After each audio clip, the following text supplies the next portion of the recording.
मैं गोविंद इस carry world में आपका स्वागत करता हूँ। ये कहानी रविंद्र नाम के लड़के की है जो कि कासगंज जिले की है। यह उत्तर प्रदेश में पड़ता है। उसके साथ ऐसा क्या हुआ था कि जो उसने कभी नहीं देखा था। कहानी की शुरुआत होती है अब। रविंद्र अपने कुछ समय बिताने के लिए अपने दादाजी के घर गया था। उसका मन था, काफ़ी समय से वह अपने मम्मी पापा के साथ दिल्ली में रह रहा था, लेकिन उसके मन मन में थोड़ी इच्छा जगी कि मैं अपने दादाजी के भी घर रह आऊँ कुछ समय बिताने के लिए, क्योंकि उसके के लिए कोई नई बात नहीं थी। अक्सर इससे पहले भी रविंद्र अपने दादाजी के घर जाया करता था, तो कोई नई बात तो नहीं थी, इसलिए वो चला गया। रविंद्र का पहला दिन अपने दादाजी के गांव में होता है। उसने अपने दादाजी के साथ पहला दिन तो बहुत अच्छी तरह से बिताया और रात में वह सो जाता था अपने दादाजी के पास में। लेकिन एक दिन उसके दादाजी उसके पास नहीं सोए थे और वह खाट को लेकर आंगन में सो गया था। अक्सर गांव में घर खुले ही हो जाते हैं, जो कि चारों तरफ से बाउंड्री नहीं होती हैं, सिर्फ छोटी छोटी बाउंड्री होती हैं, और वहाँ कोई ऐसी व्यवस्था भी नहीं होती थी शौच वगैरह की, जो कि खेतों में ही अक्सर लोग वहाँ जाया करते थे। तो रविंद्र को भी ऐसे ही जाना पड़ता था। और उस दिन दादाजी उसके रात में खेत में पानी देने जाते थे अपनी फसलों को।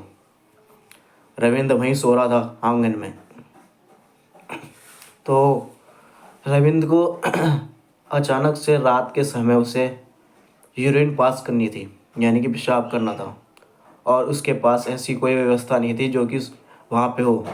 तो इसलिए रविंद्र कुछ कुछ दूरी से अपने दादाजी के घर से बाहर चला आया, और पास में ही एक रेल की पटरी हुआ करती थी, जो कि उसने बहुत अच्छी तरह से देखी हुई थी। लेकिन उसके के लिए अब ये नई बात नहीं थी। रविंद्र कुछ देर बाद घर से निकल आया, और वहाँ से कोई एक खेत था जिसमें कि शायद मक्का वगैरह मक्के की खेत थे, उसमें जाके पेशाब करने लगा। अक्सर लोग ऐसे ही कर देते थे, खेत कोई नई बात नहीं थी उनके सबके के लिए, लेकिन उसके के लिए एक नई बात हो गई। रविंद्र ने जैसे ही पेशाब करा तो उसे एक उस गर्मी के मौसम में उसे एक हवा सी महसूस हुई, जो कि उसने इस चीज़ को नोटिस किया कि हवा चल नहीं रही, लेकिन ये मेरी तरफ हवा तेज़ी से कैसे आ रही है। क्योंकि रविंद्र ने एक न्यू अन new well new T shirt पहन रखी थी जो वाइट कलर की थी, और जो कि चांद की रोशनी में चमक जा दे रही थी। तो नेगेटिव ऊर्जा उसकी तरफ अट्रैक्शन होकर उसकी तरफ आने लगी, और उसने बहुत दूर से देखा कि रेल की पटरी की तरफ से कोई मेरी तरफ चला आ रहा है, और हवा के रूप में। उसने इस चीज़ को नोटिस किया, पर वो डरा नहीं, क्योंकि उसके के लिए कोई ऐसा अनुभव पहले का नहीं था, तो वो डरा नहीं। उसने देखा ये क्या चीज़ आ रही है, और वो वहाँ पे खड़ा होकर देखने लगा। तो वो नेगेटिव ऊर्जा सी उसके चारों चारों तरफ एक 360 डिग्री का सर्कल सा बना गई, और 360 डिग्री का सर्कल बनाकर सीधा एक पेड़ पर जाके बैठ गई। और उसने बहुत अच्छी तरह से देखा कि ये पेड़ के पत्ते भी हिल रहे हैं, और ये खेत में जो छोटे छोटे पौधे लगे होते हैं वो भी हिल रहे हैं, लेकिन उस हवा का एक तिनका भी उसको छुआ नहीं और ना ही महसूस हुआ, बस उसे दिखाई दे रहा था। रविंद्र ने इन इसको अच्छी तरह से देखने के लिए वो पेड़ के पास भी गया, लेकिन उसने उस पेड़ पे कुछ नहीं दिखाई दिया। क्यों? क्योंकि नेगेटिव ऊर्जा महसूस तो होती है लेकिन दिखाई नहीं देती। ये आम इंसान नहीं देख सकते इसे, लेकिन उसके अंदर मन में विचार हुआ कि यह क्या चीज़ थी जो कि मैं देख नहीं पा रहा। ठीक, फिर वह रविंद्र अपने सीधा जाके घर पे खाट पे सो गया।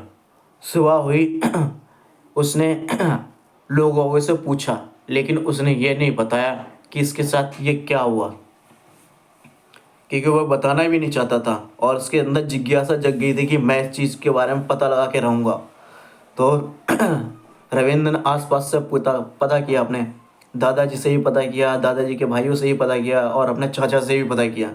लेकिन सबका कहना था कि ये भूत प्रेत होते हैं और ये रात के समय दिखाई देते हैं। रेल की पटरी पे बताया गया अक्सर एक्सीडेंट हो जाया करते थे। लोग रेल की पटरी पे चलते हुए अपने काम से जाते थे तो उन्हें इस बात का अंदाज़ा नहीं होता था कि पीछे से ट्रेन भी आ रही है। अक्सर एक्सीडेंट हो जाते थे इस तरह से। तो उससे इस बात के बारे में पता चला। तो उसने देखा कि उसके एक चाचा ने इस बात को नोटिस कर लिया कि तूने ऐसा क्या देख लिया जो इस बार हमसे इसके बारे में पूछे जा रहा है। तो रविंद्र ने कहा, ना मैंने ऐसा कुछ नहीं देखा, मैं बस यूं ही पूछ रहा था। रविंद्र अगले दिन सो गया रात के समय। उस दिन दादाजी उसके सिरहाने के पास में थोड़ा खाट ऊपर करके सो गए थे। रविंद्र उठा और रात के समय फिर से वह पेशाब के बहाने अब की बार वो जानबूझ के खेत की तरफ गया। रविंद्र ने देखा इस बार ऐसा कुछ उसकी तरफ नहीं आया। तो रविंद्र फिर से वहाँ खड़ा होकर देखने लगा, लेकिन उसे ऐसा कुछ भी महसूस नहीं हुआ। फिर वह चला गया। फिर अगले दिन उसने इस बात को अच्छी तरह से नोटिस किया कि हो सकता है शायद ही मेरा मन का वहम हो, और उसने अनदेखा कर दिया। रविंद्र अपने दादाजी के साथ खेत पे गया।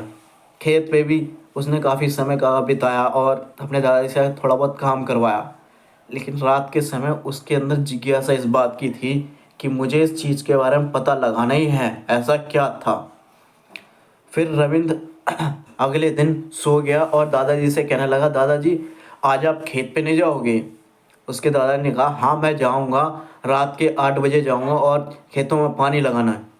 तो ठीक है।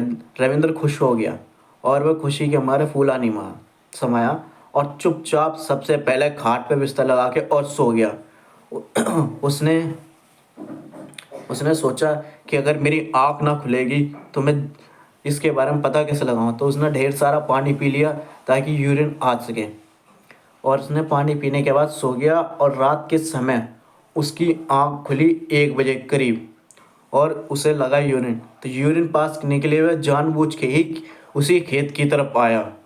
उसने अक्स देखा कि उसी खेत में जाकर फिर से उसने यूरिन पास किया और उसकी तरफ वही एक नेगेटिव एनर्जी सी जो अट्रैक्टिव होकर उसकी तरफ आ रही थी। और उसने इस चीज़ को बहुत अच्छी तरह नोटिस किया। लेकिन दूर बैठे एक दादाजी भी थे जो दादाजी के भाई थे। उन्होंने इस चीज़ को नोटिस किया और उसने रविंद्र को आवाज़ भी लगाई, लेकिन रविंद्र के कानों तक आवाज़ ना जा पहुंची। और उसके दादाजी इस चीज़ को बहुत अच्छी तरह से देख रहे थे कि हाँ ये क्या हो रहा है। उसके दादाजी ने हिम्मत करके सोचा कि मैं उठ के जाऊँ, लेकिन उसके दादाजी की हिम्मत नहीं पड़ी, क्योंकि वो एक तरह से नेगेटिव एनर्जी ही थी, जिसे हम भूत प्रेत के रूप में कह सकते हैं। रविंद्र ने उस चीज़ को हाथ से जब 300 डिग्री का 60 का सर्कल बनाया तो रविंद्र ने उसकी तरफ देखा और हाथ मारा तो रविंद्र को उस नेगेटिव एनर्जी ने उठा के पटक दिया। तो रविंद्र वहाँ से उठ के भाग गया और भागता हुआ सीधा घर की तरफ गया और उसके दादाजी ने रास्ते में रोक लिए। मैं तुझे आवाज़ लगा रहा था, तूने मेरी आवाज़ क्यों नहीं सुनी? रविंद्र ने कहा, दादाजी मेरे को आपकी आवाज़ सुनाई नहीं दी। उन्होंने कहा, तुझे आवाज़ सुनाई कहाँ से देती? तू उस चीज़ को देख रहा, जब मैं तेरे को आवाज़ लगा रहा हूँ तुझे सुनाई नहीं दे रहा? उसने कहा, दादाजी मेरे कानों तक एक बार भी आवाज़ नहीं आई। ठीक। उसके दादा ने कहा, जाके खाट पे सो। और सुबह होते ही उसके दादाजी के छोटे भाई ने उसके बड़े दादाजी से कहा, अपने बड़े भाई से कहा, यानी कि उसके रविंद्र के दादाजी से कहा कि हाँ ये तुम्हारा नाती रात के समय उस जगह पे गया और इस तरह की उसके साथ घटना हुई। उसके दादाजी ने उसे बहुत डांटा और बताया ये एक नेगेटिव एनर्जी होती है। लेकिन रविंद्र के ऊपर तब तक काम हो चुका था। रविंद्र इस चीज़ को नहीं समझ पा रहा था कि हाँ कि उसके ऊपर किसी प्रकार की नेगेटिव एनर्जी का असर हो गया। रविंद्र ने सोचा कोई नहीं, ये मेरे साथ हुआ, लेकिन मैं डर गया हूँ, अब मैं नहीं जाऊँगा उस तरफ। लेकिन रविंद्र को तब तक इस बात की समझ नहीं थी और वह गलती से फिर से उसी खेत की तरफ जाने की सोचने लगा दिन में। लेकिन जब तक उसके साथ खेल होने लगा और वह किसी अजीब अजीब सी हरकतें करने लगा। फिर उसके दादाजी ने किसी से बात करी और कहा कि मेरे नाती के साथ इस तरह की घटना हुई है, मुझे क्या करना चाहिए। तो वहाँ के कुछ लोगों ने, गांव के लोगों ने ये बताया कि आप इसको पास के एक मंदिर में ले जाओ, जहाँ पे एक पंडित जी हैं, वो इस चीज़ इसके बारे में आपको बता सकते हैं।